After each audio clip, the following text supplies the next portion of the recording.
Hey everyone, and this is Amber Living Vlog, and this is Beyond Film School, and I am Amber, and thank you for joining me. I just woke up, but today we're talking about why anyone can work in film.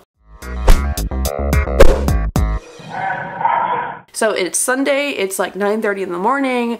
I don't know why I chose to do this video right now. I'm like, no makeup, I'm not even, I feel like I'm talking for the first time for the day. It's pretty harsh. Why anyone can work in film. I feel like you don't need a degree to work in film.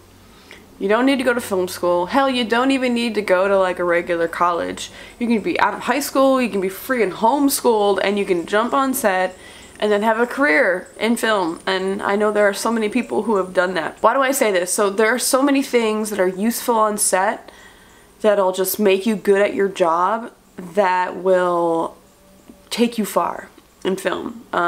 And maybe I'm talking about production or something. I feel like there are so many jobs. Like if you wanted to be a DP, you can start out as a camera intern and work your way up. If you wanted to be a gaffer, again, you can start in the camera department as a PA, an intern, and work your way up. If you wanted to be a prop master, you start as an art PA and you work your way up. If you want to be a director, hell, you can start being a director doing your own short films.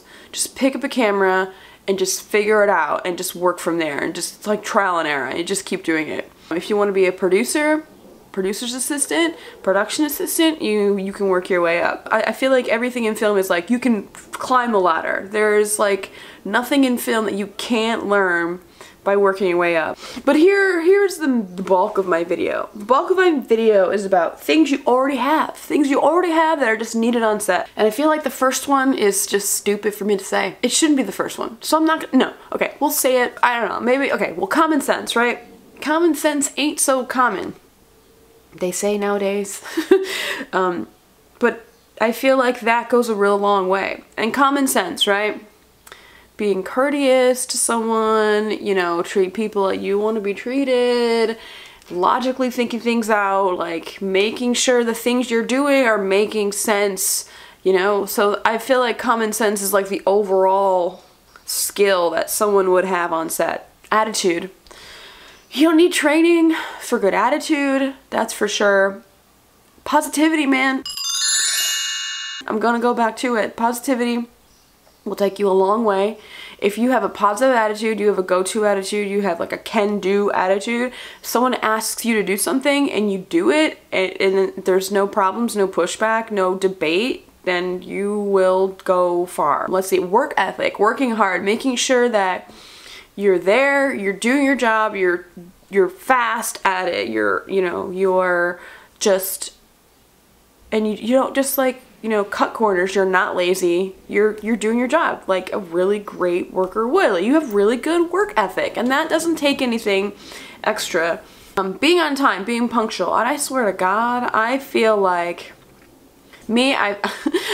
I feel like that's my biggest flaw, is just being late everywhere. Because I always feel like I have more time than I do. And I don't know, sometimes, you know, traffic be killing mofos. I'm just saying, traffic, seriously, in this area, and being on trains and stuff, sometimes you can't help that. But being punctual and anticipating those problems, making sure you have enough time in case those problems arise, that just makes you look even better. Like you're always on time and you work in the city, that's amazing. And you're driving into the city, that's even better. That's like monumental.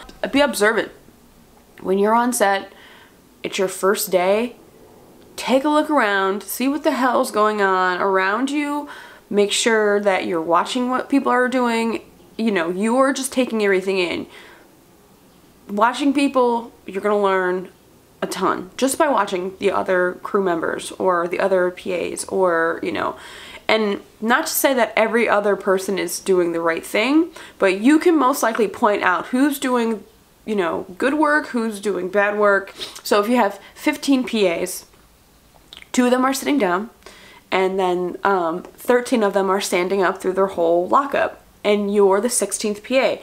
So what do you think you should be doing? Are you going to be sitting or are you going to be standing? So I would go with the majority. So you're observing that these 2 are sitting, the others are standing. I think I should be standing through my lockup, right? Things like that. Like, just be observant. And that was this really stupid example, but whatever. Stay off your phone when you're on set. Try to not be on your phone when you're on set, especially when you're new and you're learning. Don't be on your phone. And I feel like I can't stress that enough, because there are moments where you're going to need your phone to work, but then you need to be paying attention, because when you're on your phone, you will, if you have your walkie in your ear, you'll miss something on the walkie, you'll miss a direction, you'll miss if, you know, we've moved the shot, you'll miss some detail that'll just gonna make you look stupid. So another one that ties into that is being perceptive, and being perceptive is, I feel like it's a little bit more skillful than just watching. So you're being perceptive is like, I feel like you're anticipating certain moves. You know what's going to be coming. There's a certain intuition that goes with being perceptive. Also, I feel like also how people are taking you in, how they're perceiving you, only because I feel like your attitude, your actions, you can get a feel for how people are feeling about you, and you can adjust certain things. Like, are you joking too much? Are you talking too much? Are you being too friendly? Are you nagging too much? All of these things are going to weigh in if you're going to be, you know, working on set, and whether or not you're going to be called back. Having interest in what you're doing. Are you interested in film and TV? Why would you be a PA on a TV or film set if you want to work in theater? Kind of thing. I feel like there's two different worlds, but what I'm saying is that there has to be an interest in working in film. There has to be an interest in working in that world, and it has to be an interest in working in the department that you're trying to be in, and the department that you're kind of like trying to get into or whatever. You have to have an interest in what you're doing, you know, a passion. You have to love what you're doing, or at least want to. There's probably like, you know, a ton more, and I can't think of any because I am really tired. I just woke up, but I really wanted to make this video because I feel like some people are really doubtful, and they feel like they need to go to film school, and they need to, you know, have such a crazy background in order to gain experience or even get on set. People do take on super green PAs. And what's a green PA?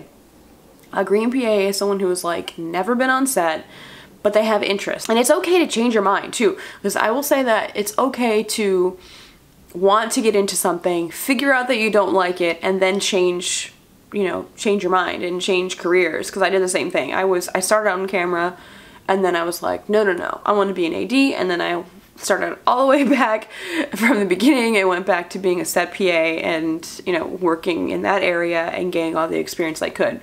And that didn't take any skill. All that took was for me to realize what I wanted to do, and for me to have an interest in something else and go after it. So I feel like ambition's a really, really good one. Be ambitious. Because there are some people who I know that are like so, like they're just stuck in that one position. They're stuck in being a PA, and they don't care. They just want to be there. Which I guess is, if they want to be there, I guess it's okay, right? I guess, okay. This is the thing. It's the whole skewed perspective on being successful. Like, what is success? What makes you successful? I feel like if you're in a spot that you want to be in, then you're successful. That's all I'm saying. So I'm going to end it here. I'm just going to tell you that anyone can work in film. If you really want to, you'll do it. Don't have doubt. I feel like anyone can work in film. It's almost an insult to film, but I only mean anyone can work in film because you don't need a degree to do it. It's not like jumping into engineering. It's a lot of just learning on set, learning as you go, gaining the experience and building it from there, and just kind of paying attention. But that's most of the job, paying attention and just learning. Just pay attention, and then you're gonna go far, trust me. And have a good attitude, because people like to be around people who are happier. Or at least like-minded, because there are cynical people in film.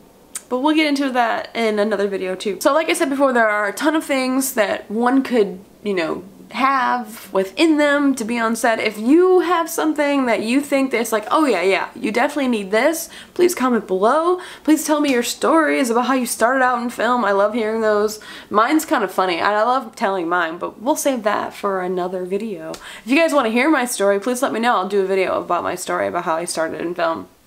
I think I talked about it in one of my other videos, but it's like mixed in with all this other stuff. So please comment below, and as always, subscribe, because I have to ask you to subscribe because I feel like it's a requirement as a YouTuber. But I'm glad you're watching this video, and thank you to all my subscribers. Again, I appreciate you. So that is it for this week, and I shall see you guys next week.